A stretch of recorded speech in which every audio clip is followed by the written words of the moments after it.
Hi guys, I'm Nick Miles. I'm Jill Ciminello. And we are in the brand new Hyundai Kona. Actually, in Hawaii, we flew into Kona Airport to drive this vehicle. And we are driving it around the island. Jill and I are going to get to experience it over the next couple of days. So first of all, let's talk about the car itself. This is the smallest SUV segment in America, the compact SUV, and in the next few years we're expecting huge growth in this segment of around 16%. There's a lot going on and a lot of people bringing out these vehicles. But what do people look for when they buy a compact CUV, Jill? Well, so it's really interesting because when they come into this segment, they are trying to express like a little bit of personality, and they want something that is a little bit more uniquely in tune with who they are as an individual. So they want something that has a more unique, individualized design. They want flashy colors. They want some specialized details, but something that says, hey, this is my car, this is me. And so they're very concerned with design, and they're very concerned with features. The color is very, very green, but it has slimy. this green accents on the inside as well, and on the seats as well, and around the gear shifter, which is kind of cool, but that's exactly what Jill's talking about, is what people want, expressive design inside this vehicle. Now, a lot of people are starting to come out with these brand new compact CUVs. This is the first one for Hyundai. Jill, there's only one in this segment that is actually on its second life generation, isn't there? That's true. So the Subaru Crosstrek actually just launched the all-new Crosstrek for its 2018 model year, so it just entered its second generation. And most people are on their first generation. Let's take a good look at the car. Let's review the vehicle. We're going to talk about the engine. We're going to talk about the driving dynamics. We're going to talk about the interior. We're going to talk about the usability. But first of all, let's look at the design of the brand new Hyundai Kona. This vehicle is very aggressive in its design, but in a stage where you look at this vehicle and it's not like anything I've particularly seen before. Pencil thin lights, but if you actually look at the front of the vehicle, it's very much like a knight's helmet in the shape of a T, like protection, bold, very in your face, very up front. Nice big Hyundai grille, and this shape of this grille, again, super significant for Hyundai because the grille is actually shaped after a pot which smelts steel. Hyundai own their very own steel plants that actually melt down the steel and make the steel used in a lot of these vehicles.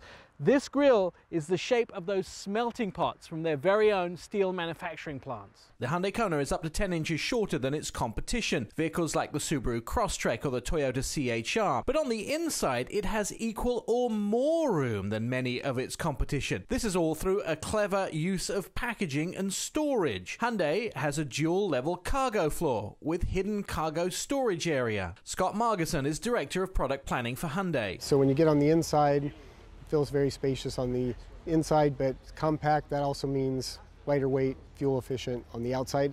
And the other thing it means is it's very maneuverable. Kona will be available with two different engines. The base engine is a 2.0-liter four-cylinder that will deliver 147 horsepower.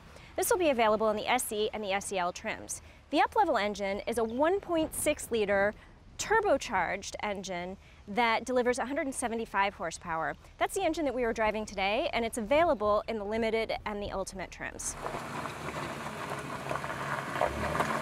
All right, this is probably the most important part of the review, the ride and handling, because this is what you're going to be doing with the vehicle every single day. You don't see the outside as much as you drive the vehicle and sit on the inside. Now, ride and handling for me is quite astounding. There's no body roll when you go around the corners. This vehicle is well planted, it's stable, it's easy to drive. The sports mode is highly dynamic. The vehicle does struggle a little bit to pass traffic. We drove it through curves today on Kona. The curves were easy to handle. There was no problem whatsoever. I never once felt like the back end slipped or the front had any understeer. I felt like the vehicle was well controlled in every situation. But it's time for Jill to jump in the driver's seat.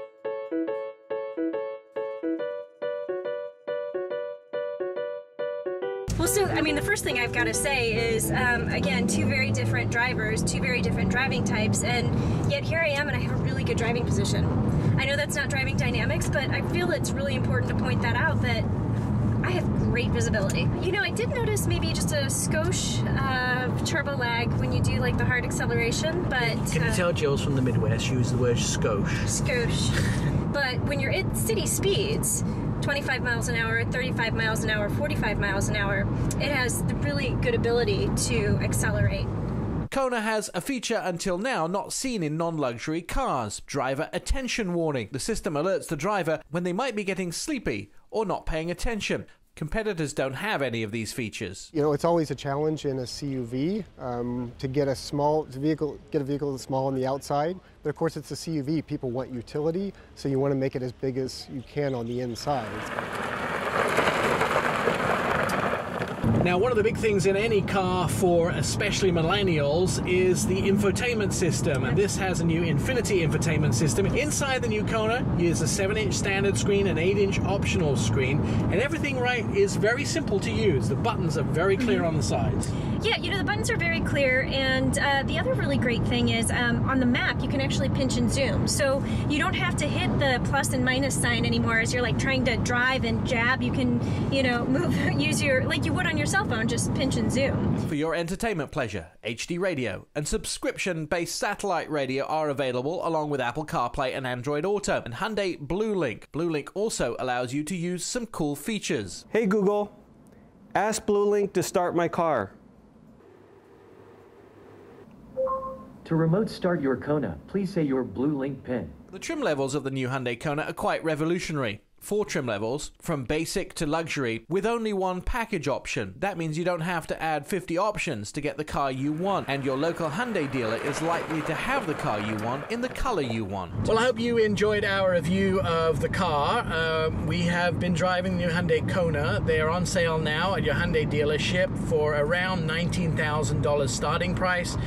Fully equipped, you'd be very hard pushed to get it over $20,000. If you want to get hold of more material that Jill produces and see some more of her reviews, you can go to any Sinclair broadcast station. Actually, go to my Facebook page. I post everything on my Facebook page. You can search me, Jill Simonello, and Twitter, Facebook, and any social media realm, or Auto Matters Facebook page as well. Excellent. And if you want to find some more of my stuff, I am Nick Miles, and you can find me at OurAutoExpert.com, where you can hear our radio show, see our TV morning show segments, or our full hour-long shows. So that's all available there.